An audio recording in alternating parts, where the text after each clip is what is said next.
नमस्कार दोस्तों, भारत दुनिया का सबसे बड़ा लोकतंत्र है। यहाँ संविधान हर नागरिक को न्याय, स्वतंत्रता और समानता का अधिकार देता है।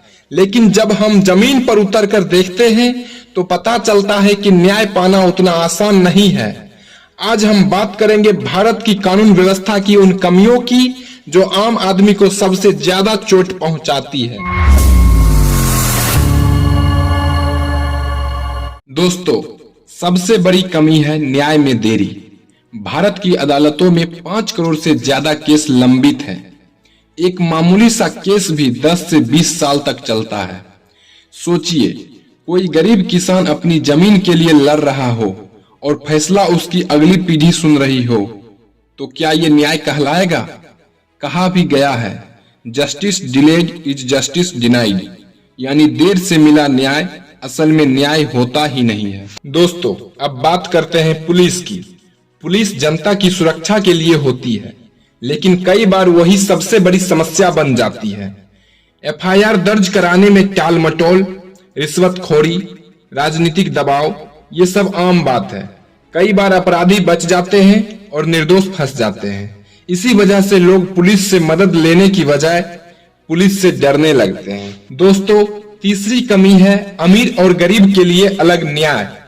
अमीर लोग महंगे वकील कर लेते हैं, तुरंत जमानत पा लेते हैं, लेकिन गरीब आदमी सालों जेल में सड़ता रहता है।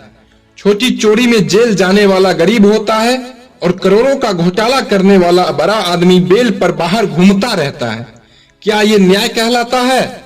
चौथी बड़ी कमी है गवाह की सुरक्षा। दोस्तों, गवाह किसी भी केस की रीढ़ होते हैं, लेकिन भारत में गवाह सुरक्षित नहीं है। उन्हें धमकाया जाता है, लालच दिया जाता है, यहाँ तक कि उनकी हत्या कर दी जाती है। नतीजा ये होता है कि गवाह कोर्ट में बयान बदल देता है और असली अपराधी बच निकलता है। पांचवी कमी है भ्रष्टाचार और राजनीतिक दबाव। कई बार जांच एजेंसियों का इस्तेमाल राजनीतिक हथियार की तरह किया जाता है। बड़े बड़े नेताओं और उद्योगपतियों के केस सालों तक खींचते रहते हैं और गरीब आदमी तुरंत सजा पा लेता है, यानी न्याय यहाँ बराबरी से नहीं मिलता है। दोस्तों, हमारे देश में कई कानून अंग्रेजों के जमाने के बने हुए हैं। आईपीसी और सीआरपीसी जैसे कानून इतने पुराने हैं कि आज की जरूरतों पर फिट ही नहीं बैठते। इनकी भाषा इतनी कठिन है कि आम आदमी समझ ही नहीं सकता। इसी वजह से लोग वकीलों और दलालों पर निर्भर हो जाते हैं। दोस्तों, अब बात करते हैं जेल व्यवस्था की। भारत की जेलों में क्षमता से कहीं ज्यादा कैदी भरे हुए हैं। कई लोग ऐसे हैं जिन्हें अदालत ने दोषी करार ही नहीं दिया, लेकिन केस लंबा चलने की वजह से सालों से जेल में पड़े हुए हैं। जेलों में भीड़-भाड़, हिंसा और स्वास्थ्य सुविधाओं की कमी ने हालत और खराब कर दी है। दोस्तों, इन सारी कमियों का सबसे बड़ा असर ये है कि जनता का भरोसा कानून से उठ रहा है। लोग सोचने लगे हैं कि न्याय सिर्फ अमीर और ताकतवर के लिए है। यही कारण है कि कई बार लोग खुद कानून हाथ में लेने लगते हैं और ये समाज के लिए बहुत खतरनाक है।